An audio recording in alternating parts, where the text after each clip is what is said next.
గదే వరి పెడితే గదే మనము సన్ఫ్లవరో మొక్కజొన్న పెట్టుకుంటే 50,000 60,000 మిగులుతున్నాయి. కానీ 1,50,000 మిగిలే విధంగా, ఎకరాన 2 లక్షలు మిగిలే విధంగా నా రైతుకు మేలైతే నా జన్మకు సార్థకత. నాకు కావాల్సింది అంతకు మించింది ఏం లేదు. అన్ని చూసాం, ఎమ్మెల్యే చేశాం, మంత్రి చేశాం. కానీ రైతుల కళ్ళల్లో ఆనందం కావాలి.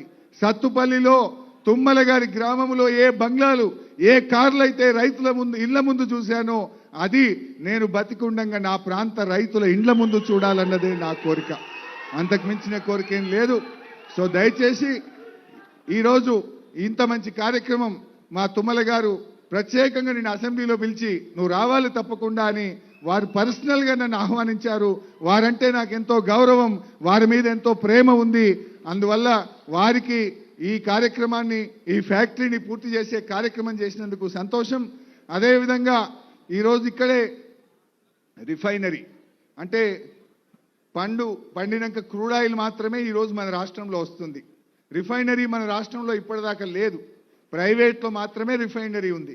ఫస్ట్ గవర్నమెంట్ రిఫైనరీ ఆ రోజు మంజూరు చేసుకున్నాం.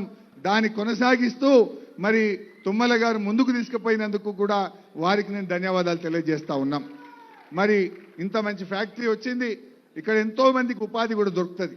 ఆ రోజు మేము అనుకున్నది దాదాపు ఒక 500 మంది ఇక్కడ పనిచేస్తారు. పరోక్షంగా ఒక 1,500 మందికి లారీలు కానీ, ట్రాన్స్పోర్ట్ కానీ, హమాలీ కానీ రకరకాలుగా మరో 1,500 మందికి ఇక్కడ ఉపాధి దొరుకుతుంది. ఒక 2,000 మందికి ప్రత్యక్షంగా పరోక్షంగా ఈ ప్రాంతంలో ఉపాధి దొరుకుతుందని చెప్పి ఏదైతే కలలు కన్నామో ఆ కలలు నిజమైనందుకు నాకెంతో ఆనందంగా ఉంది. ఈ సందర్భంగా రైతు సోదరులందరికీ నేను శుభాకాంక్షలు, అభినందనలు తెలియజేస్తూ అందరికీ నమస్కారం.